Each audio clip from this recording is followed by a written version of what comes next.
मित्रों, जब भी कोई महर्षि वाल्मीकि जी का नाम लेता है तो हमें सबसे पहले उनकी लिखी रामायण ही याद आती है। ऐसे में आप सभी के मन में भी ये प्रश्न कभी न कभी तो जरूर उठा होगा कि आखिर महर्षि वाल्मीकि को संपूर्ण रामायण का ज्ञान हुआ कैसे, क्योंकि वो तो स्वयं ही राम जी को बहुत बाद में मिले थे और इसके पीछे की पूरी सच्चाई क्या है। तो जानने के लिए इसी प्रश्न का उत्तर बने रहे वीडियो के अंत तक। तो मित्रों, जब प्रभु राम का अयोध्या में आगमन हुआ और उनका राज्याभिषेक हुआ तब तीनों ही लोगों में खुशी की लहर दौड़ पड़ी। सभी देवतागण, मनुष्य, गंधर्व आदि उस जश्न में मशगूल थे। उसी समय परमपिता ब्रह्मा ने नारद मुनि को दर्शन दिए और उन्हें बताया कि अब वो वक्त आ चुका है जब राम जी की कथा को लिखा जाए। तब देवर्षि नारद मुनि ने उनसे प्रश्न किया कि भगवान की ये कथा लिखेगा कौन। इस पर ब्रह्मा जी ने उन्हें बताया कि इस रचना के लिए पृथ्वी पर एक अवतारी पुरुष का जन्म पहले से ही हो चुका है। वो पुरुष वांग्मय के अवतार और सरस्वती पुत्र महर्षि वाल्मीकि है। महर्षि ब्रह्मा ने नारद मुनि को आदेश दिया कि वो उसी समय जाकर ऋषि वाल्मीकि को सूचित करे कि अब रामायण की संपूर्ण कथा लिखने का समय आ चुका है। साथ ही उन्होंने महर्षि वाल्मीकि के मन में दिव्य प्रेरणा को जगाने के लिए भी कहा, जिससे वो संसार के प्रथम महाकाव्य का आरंभ कर सके। इसके बाद देवर्षि नारद मुनि महर्षि वाल्मीकि के आश्रम पहुँचे। उन्होंने नारद जी को प्रणाम किया और उनके चरण स्पर्श किए। तब देवर्षि ने उन्हें परमपिता ब्रह्मा जी का आदेश सुनाया। उन्होंने बताया कि प्रभु राम की कथा को लिखने के लिए ब्रह्मा जी ने उनका चुनाव किया है और इसके लिए उन्हें इतिहास में सदैव याद किया जाएगा। उन्होंने महर्षि वाल्मीकि को ये भी बताया कि आगे चलकर उन्हें भी इस कहानी का पात्र बनना पड़ेगा, जिससे उनकी भूमिका और भी खास हो जाएगी। तो मित्रों, उस समय ही नारद मुनि जी ने उन्हें भजन की मदद से संपूर्ण रामायण कथा का वर्णन किया, जिसके बाद उन्होंने वाल्मीकि जी को भजन को काव्य में उकेरने के लिए कहा। फिर संपूर्ण रामायण कथा का वर्णन करने के बाद देवर्षि नारद वहाँ से अंतर्ध्यान हो गए। मुनि जी से पूरी रामायण कथा सुनकर और इसे लिखने के लिए स्वयं को चुने जाने को लेकर महर्षि वाल्मीकि जी भी प्रसन्नता से प्रफुल्लित थे और स्वयं को बहुत भाग्यवान समझ रहे थे।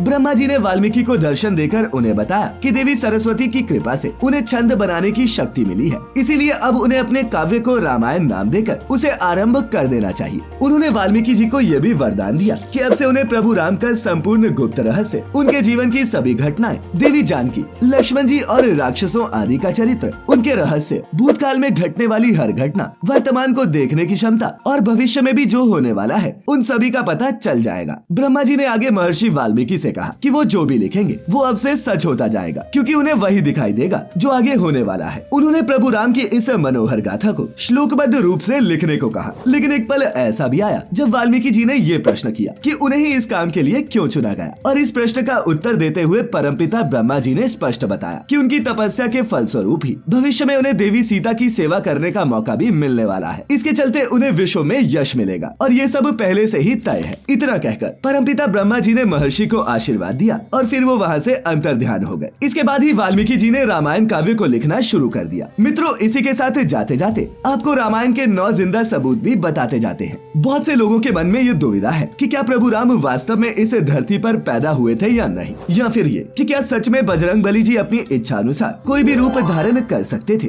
लेकिन मित्रों, क्या आप जानते हैं कि आज भी रामायण काल के ऐसे कई जिंदा सबूत मौजूद हैं जो उसके होने का सबूत देते हैं, जिनमें से सबसे पहला है राम सेतु। प्रभु राम के धरती पर होने का सबसे बड़ा सबूत इस राम सेतु का अस्तित्व है। समुद्र के ऊपर लंका तक बने इस सेतु के बारे में रामायण ग्रंथ में लिखा गया है कि इस पुल को पानी पर तैरने वाले पत्थरों से बनवाया गया था। वहीं पुरातत्व विभाग की माने तो 17,50,000 साल पहले लंका में सबसे पहले मनुष्यों के घर होने की बात सामने आई थी और ये राम सेतु भी उसी काल का है। दूसरा, द्रोणागिरी पर्वत। लंकापति रावण की सेना से युद्ध के समय जब लक्ष्मण जी मूर्छित हो गए तब पवन पुत्र हनुमान जी संजीवनी लेने द्रोणागिरी पर्वत गए थे। लेकिन जब उन्हें संजीवनी बूटी समझ में नहीं आई तब उन्होंने पूरा का पूरा द्रोणागिरी पर्वत उठाकर ही उस स्थान पर पहुंचा दिया जहां लक्ष्मण जी मूर्छित हुए थे। और मित्रों, आज भी उस जगह पर हिमालय की वो दुर्लभ जड़ी बूटियां मिल जाती हैं जिसका इस इलाके के दूसरे हिस्सों में मिलना मुश्किल है। तीसरा, अशोक वाटिका। दशानन रावण जब देवी सीता का हरण करके अपने नगर लंका ले गया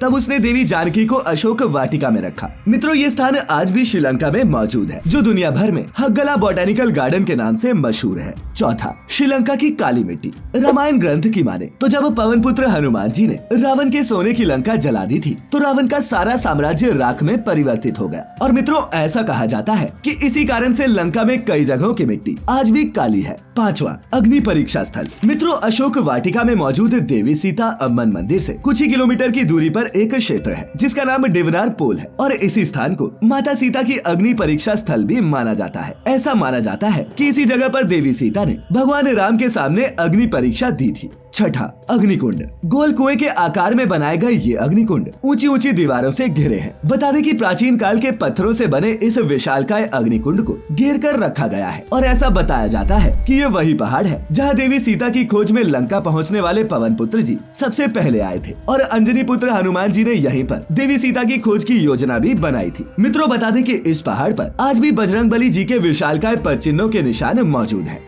7वां, गर्म पानी का कुआं। बता दें कि लंकापति रावण ने कुनेश्वर मंदिर के निकट गर्म पानी के कुएं बनवाए थे और मित्रों, रामायण काल के ये कुएं आज भी वहां उपस्थित है जिनमें से अभी भी गर्म पानी निकलता रहता है।